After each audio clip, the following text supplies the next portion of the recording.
victory. Can I get an amen in this house? You can't expect to be governed by your flesh and think that you're going to live a life of victory.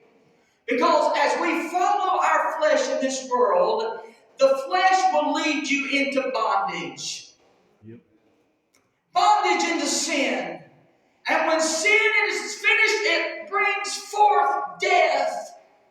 I want us to understand something, that Saul is a type of the world. He is a type of the world and the world's leadership. Because again, Israel rejected God's leadership. We know that they rejected God. That's what God told Samuel. He said, they have not rejected you, Samuel. They've rejected me. And because they had rejected God and asked for a king, we find that they are losing this battle. And we will all lose the battle with the world if we're governed by the flesh. Amen. So they were losing this battle. The Philistines, as Israel begins to retreat, the Philistines pursue after them. And as the Israelites are trying to get away, the Philistines come after them, and they are just beating these people down, killing them, ruthlessly killing them. King Saul and his armor bearer, they are trying to find a way of escape. And Saul looks out and he sees that this battle is it's going badly. He knows he's not going to win this battle. He knows this. And so Saul looks at his armor bearer, the first king of Israel, looks at his armor bearer and he says, I want him by his name, I suppose.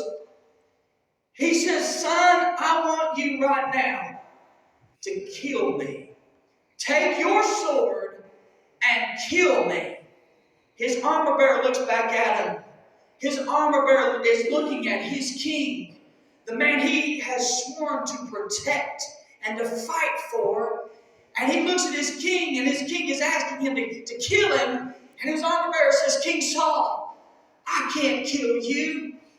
King Saul says, son, you don't understand. If the Philistines get me, they will torture me. They will humiliate me. Possibly he thought of Samson. That's what they did with Samson. They humiliated Samson. They tortured Samson. Remember, they burned out his eyes. Can you imagine? And then they chained him in the dungeon, and he was there. They made fun of him, and they humiliated him. Perhaps that's what Saul is thinking. They'll do that to me. So he tells his armor bearer, he says, I want you to run me through with your sword. The armor bearer says, King Saul, I can't do that. I can't kill you.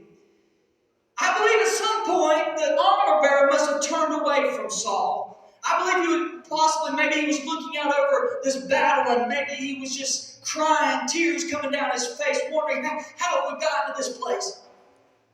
All of a sudden, the armor bearer turns, and he sees King Saul. King Saul is slumped over with his own sword run through him. The armor bearer looks, there's his king. Please silence that phone. He is over his own sword, slumped over his own sword. His king, his leader, that sword that Saul had killed so many others with.